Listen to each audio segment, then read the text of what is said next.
We're back in my studio. We're back on my phone. And this is part 2, I think. Or maybe part 3. I don't know, I've lost track. But this is part something of me taking a break / being too chicken to work on the couch project. Yes, we're looking at procrastination in the guise of progress. So, don't judge me too harshly. So we're making a book. This is kind of my safe place, my happy place, if you will. So I've got some stuff that I cut up before I turned the camera on so that I would be ready to go. So I've got some spine pieces here. So we're going to set those aside for just right now. But I've got 3 spine pieces. I'll explain that as we go along. I've got a piece that I've set aside for a template. So we're going to use this as a template for our holes for our signatures. I've got 2 little black rectangles. I'll talk about those in a minute here. I've got my signatures, which I've been working on. And I'll go through those probably at the end. We'll do a little flip through. I've been working on these behind your back. I apologize. But I really wanted this to be about the construction of the book itself. And if you're interested in the construction of the pages and how I do the pages and how I make pages, we can go over that. But it's a very long process and each one's a little different. So anyway, so we'll talk about that. Just some quick language if you've not had it before or if you've not seen any of my other videos. So this group of pages here, this is called a signature. It is made up of a bunch of folios. So folio is one page kind of folded over. This is a bunch of vintage paper that I had laying around. I have 4 signatures. I think there's 10 pages per signature, so it's actually a lot of pages. When your book is full and closed, you don't want it to have an alligator mouth, right? You want it to sit nice and flush, and I'm just about there. When I do the final kind of countdown on the pages, I may end up culling some of the pages again. I start with a whole bunch of pages, more than I need, and then I pull out from there, and it's a long process. Right now, I've got 4 signatures, again, 10 pages each. I'm going to set those aside. This is the case. So this is the front and back cover and spine that we did last time. And so we're going to work a little bit more on the case today. And then I've got 2 pieces of fabric. I've got a bigger piece and a smaller piece. And this is just a cotton muslin that I had lying around. This could be anything because, again, I'm going to paint this fabric. So you can do a decorative fabric and just leave it that decorative fabric if you want. I like to paint mine and kind of construct the book. You can do whatever you want. If you've got fancy fabric that you just like the look of it, you could cover it with that as well. So this is for the outside. That's going to be for the covers. And then this is actually for the inside. This is going to be for the text block to hold it together. And then we're going to use this to attach that to the case. All right, so first things first, something I sometimes forget to do. So if you remember, we used a toilet paper roll to create this spine, which is nice because it's free. It's something you're just laying around, and it's very sturdy when you laminate them together. Like, this thing is hard as a rock right now. But the downside is that you get these ridges, like where the paper was spiraled, right? That's how they make toilet paper, toilet paper rolls too. That's how they make the paper towel rolls. And so you can see that spiral, and so it's kind of like when you put fabric on it, you can see it, and so it's very obvious what it once was. So that's what these pieces of cardstock are for. We're going to glue these down just to give it another layer so that you're not seeing that texture. So, and again, this can be glued down with anything really. I'm going to use my Fabri-Tac. This is a silicone-based glue. So it's a solvent glue. Again, I like solvent glues because they dry a little faster. They will not warp your paper. They dry very stiff and hard, so you don't want to use this for something that you need to stay flexible. But Fabric Tech, or it's made by the Beacon Company. They also dry, like I said, I think they said they dry pretty fast. It's cool to the touch, like you can kind of feel it through the cardstock. And then as it dries, it kind of becomes room temperature.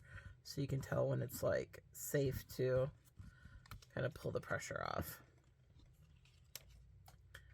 So this I don't mind if it's stiff. It's already pretty stiff, so adding another stiffened layer is not going to kill this spine. If anything, it's going to add more strength to it. So a generous amount of glue.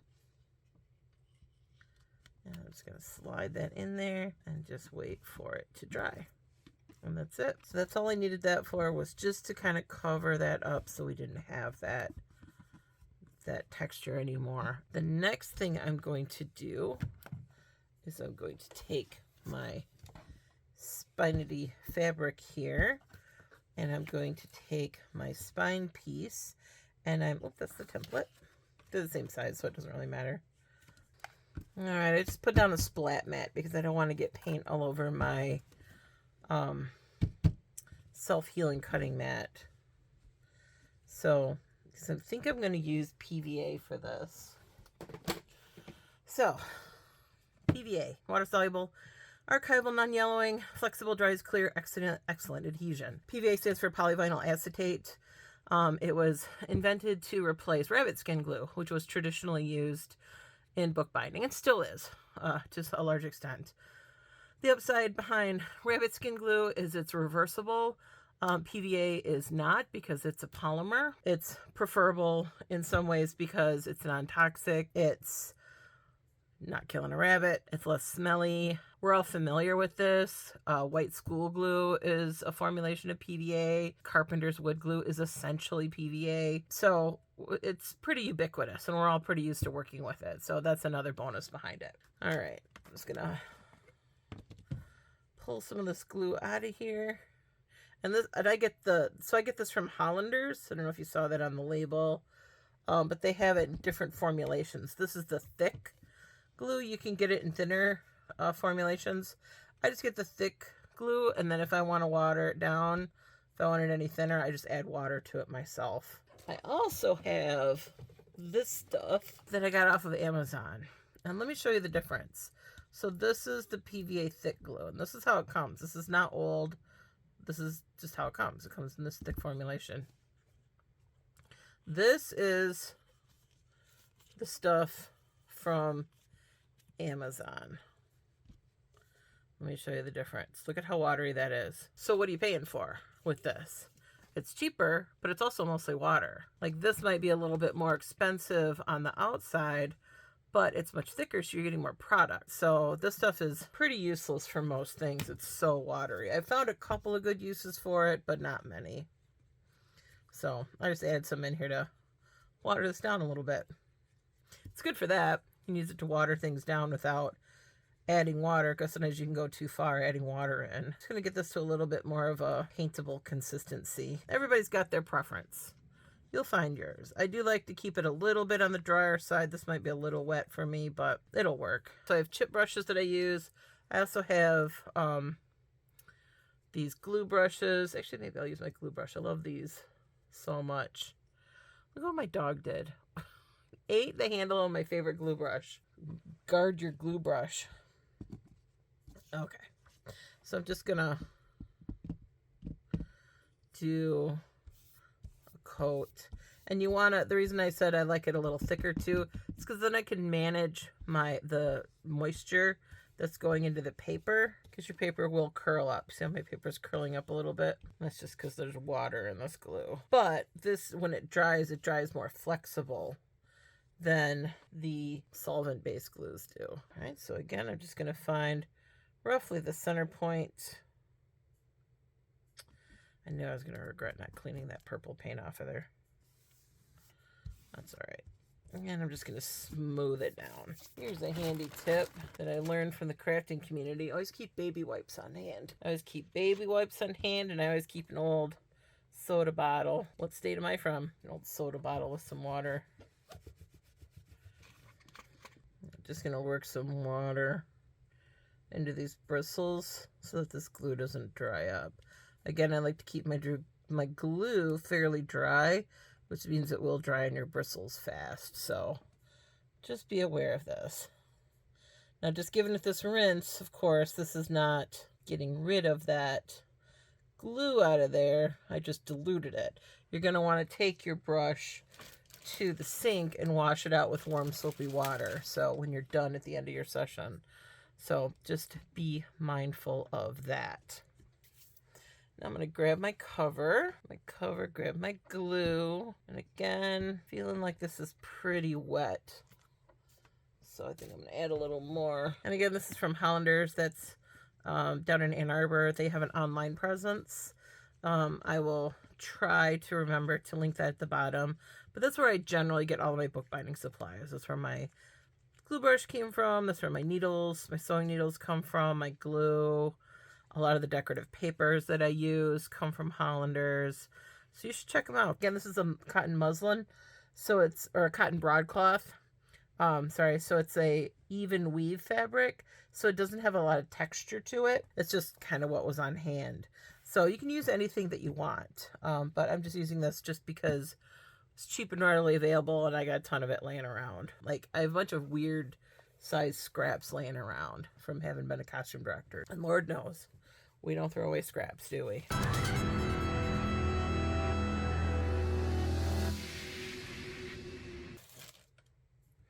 Heck no. All right, so I've just got this laid out flat, and we're going to glue this fabric down.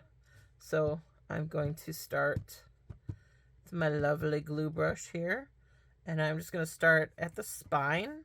You can start wherever. You can start one end and work to the other. I'm going to start at the spine because that's just what makes sense to me.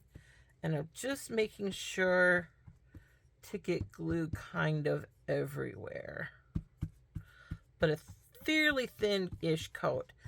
Again, I'm going to be painting this, so a thin, even coat isn't that necessary. If you're going to be using fabric that you don't want to paint, you just want what the fabric, how it looks, then you should do some test runs. Test the fabric out, see if you like it, what it looks like. When you glue it, how much glue do you need? How thick should the glue be? All that sort of thing. All right, so I mostly have concentrated on my spine, and I've got my fabric, and I folded it in half, more or less. And I'm going to start in the center.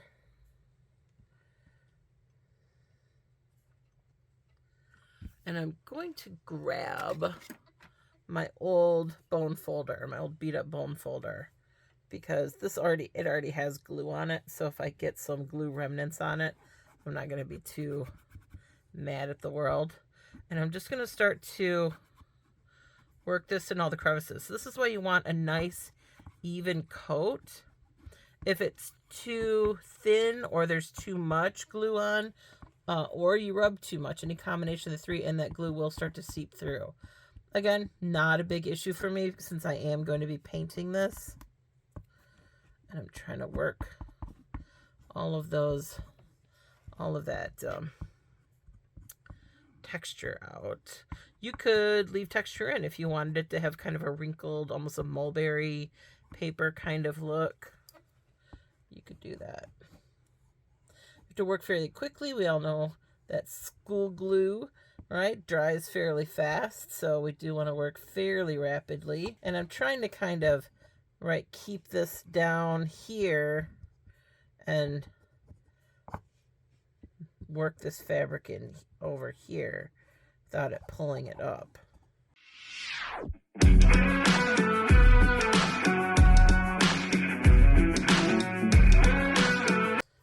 Alright, and I will be coming back through and reinforcing this as I go along. So now I've got that done. I'm going to pull this up, and I am going to peel this back just a little bit so that I can get in here with some glue. And I really want to glue these edges down.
there's not one right way to do this.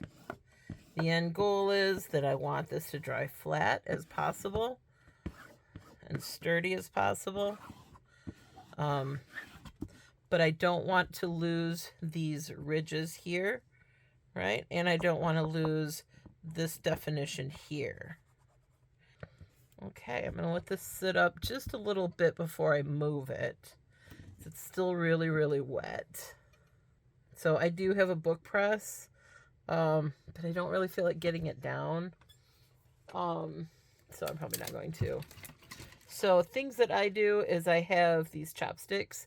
I'll often put these chopsticks in here and either set it under heavy books or in a book press, or if I can find my other chopstick. Aha, my other chopstick is over here. They're from two different sets of chopsticks, but same difference. All right.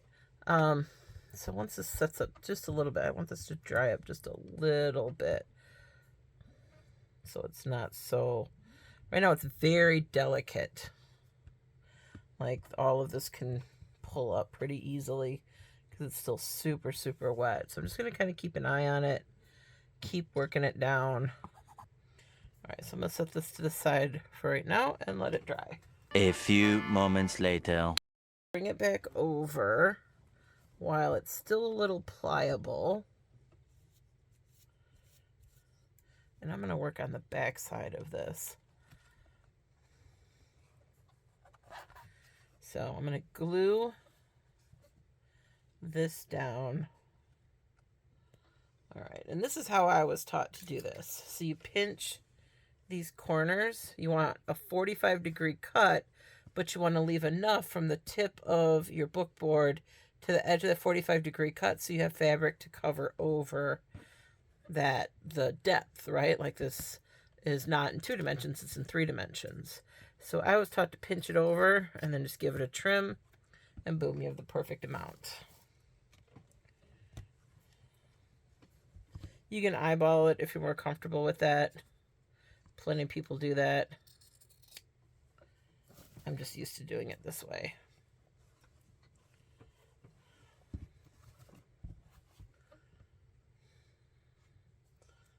Use my not so pristine scissors for this. We'll see how well these can cut through fabric, if at all anymore. I didn't do too bad. It's like bits of glue and stuff all over these.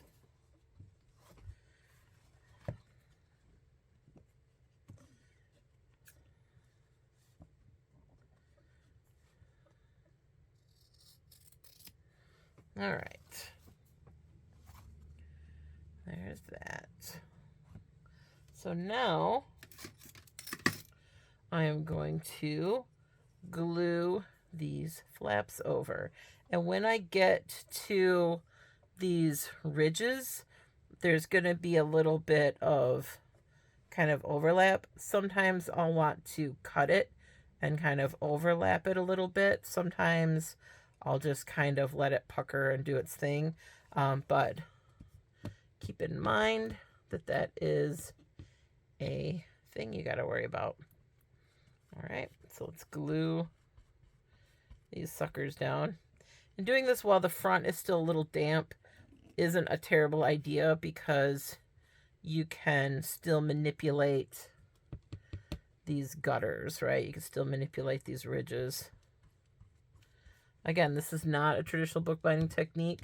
We are just mimicking the look of a traditionally bound book. But I still want to make sure I get glue everywhere on the edges.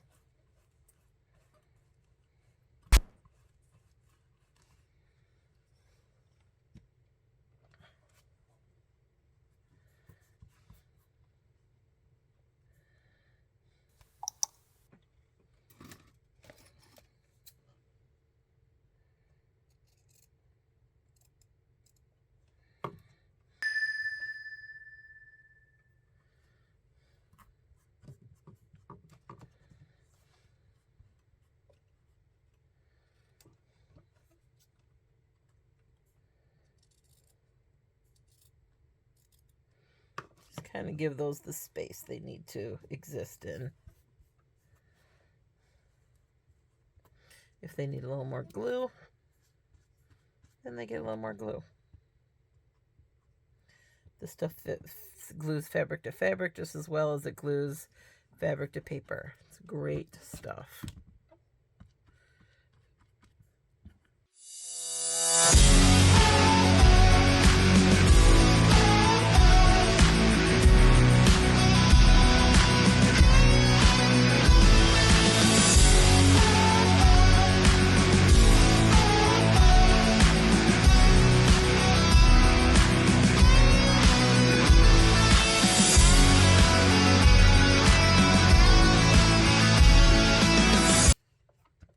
Alright, and you want to do these corners like that.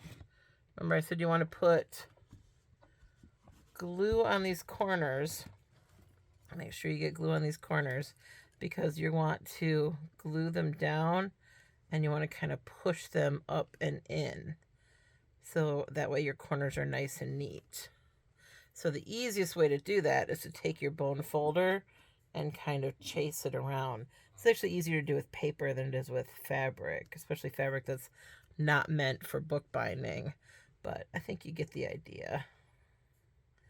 So we're just tucking those corners in.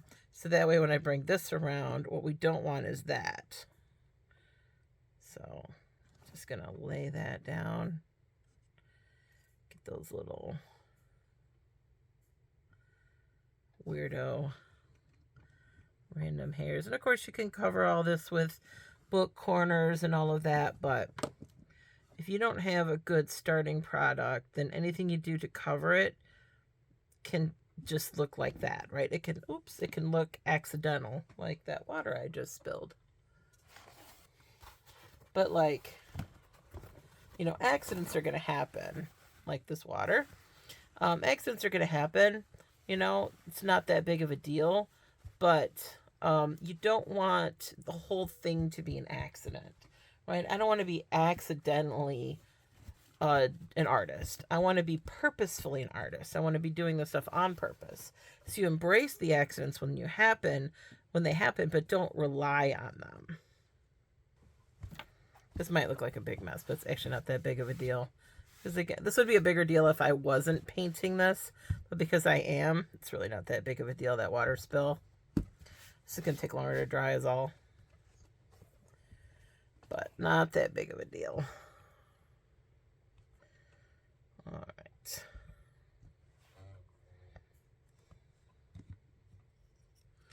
I'm actually going to pick up a little bit of that water because it is very gluey water. And kind of smash down some of these things. Again, I want to make sure that my corners are glued down as best as they can be.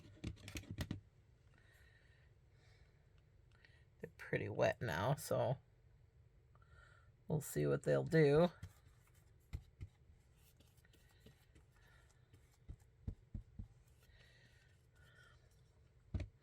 But again, it becomes this kind of, you know, combination of the glue and the water and the paper all kind of binding together that gives you a really clean corner like that. So I'm trying to work this one up.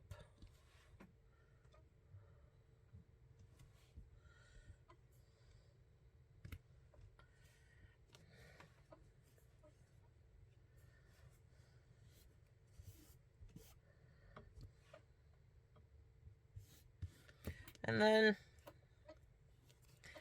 take your bone folder and just kind of round around these corners a little bit. Just make sure you don't end up with weirdo sharp corners. So while everything is wet, just kind of round around them a little bit. Use a little bit of this glue to nail this down.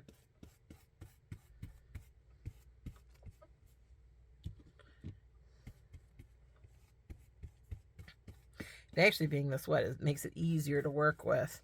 It's just not optimal if you weren't going to paint this. that wouldn't be optimal, right? Because it's going to change the surface texture of your fabric, but I'm painting it, so doesn't bother me that it's that wet. It's actually easier to work with. Move my PVA out of the way. And actually these little edges, I will be getting them a little bit wetter so I can make them mind and behave themselves. Kind of like these corners.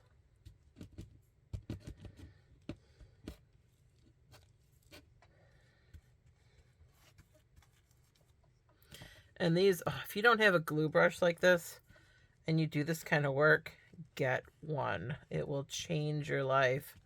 They're so beautifully absorbent and they just make this process a joy.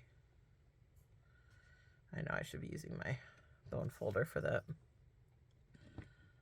but I'm not.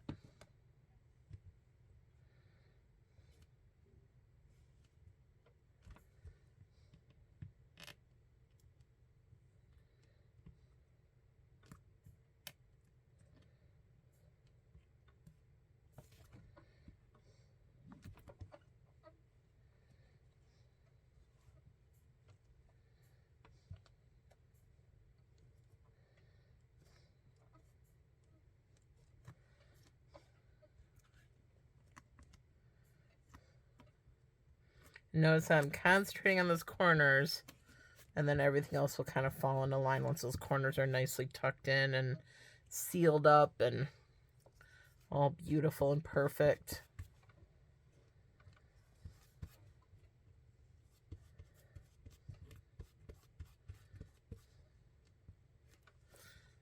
Make sure everything has plenty of glue to hold it in place. No point being stingy. All right, I'm going to come back here now to these hinges. Actually, that side's not too bad. It's the other side I'm worried about. These look a little janky. So that's a little janky, isn't it? There.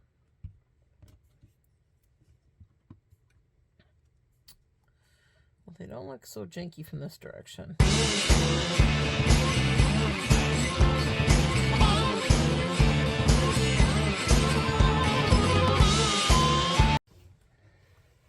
Just because if these aren't good, it's going to look weird from the front. So I'm just trying to make sure those hinges are pretty good as they can be.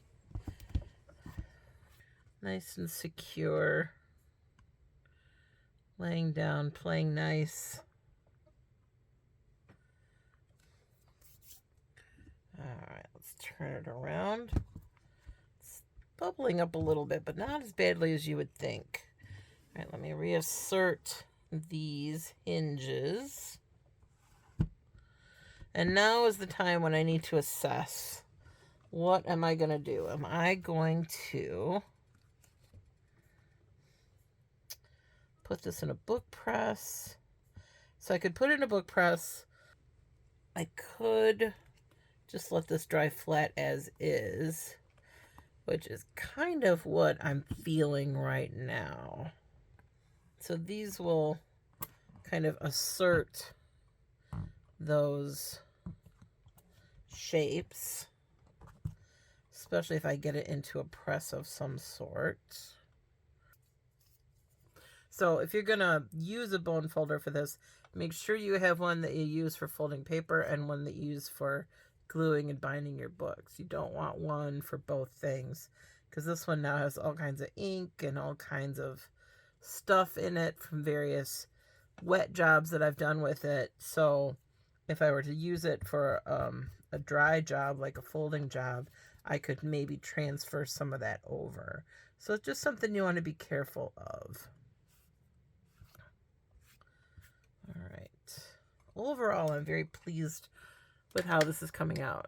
A couple of ways that I've left these dry overnight in the past. Again, there's in the book press, there's under a big pile of books, there's just laying it flat, which I might do. Let's see if it wants to play nice if I try to close it.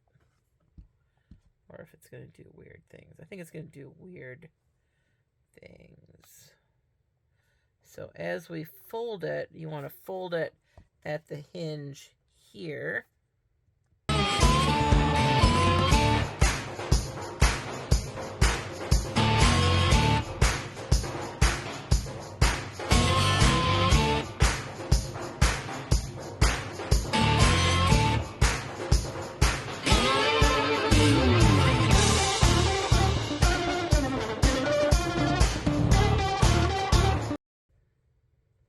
So again, I'm just kind of sculpting and just working with the fabric and working it around and into the crevices.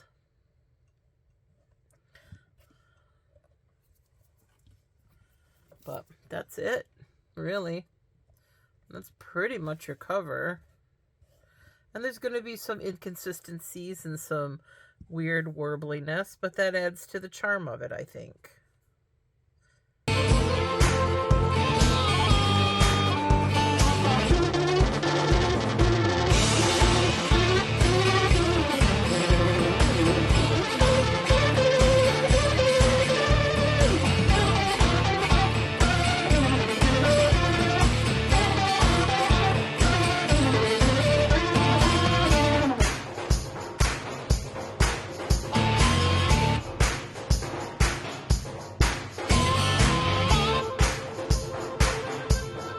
Alright, I think I decided to put this under a bunch of heavy stuff. So, heavy stuff it is. I'm going to have to move my camera because I'm going to be loading it up. But, yeah. Here's my stack, and I'm just starting to load up a bunch of heavy stuff. Again, at this point, I could put it inside my press. But I'm not going to.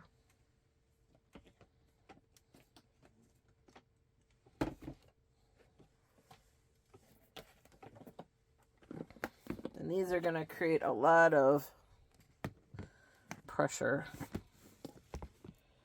So, a lot of even pressure. All right. Make sure nothing slid.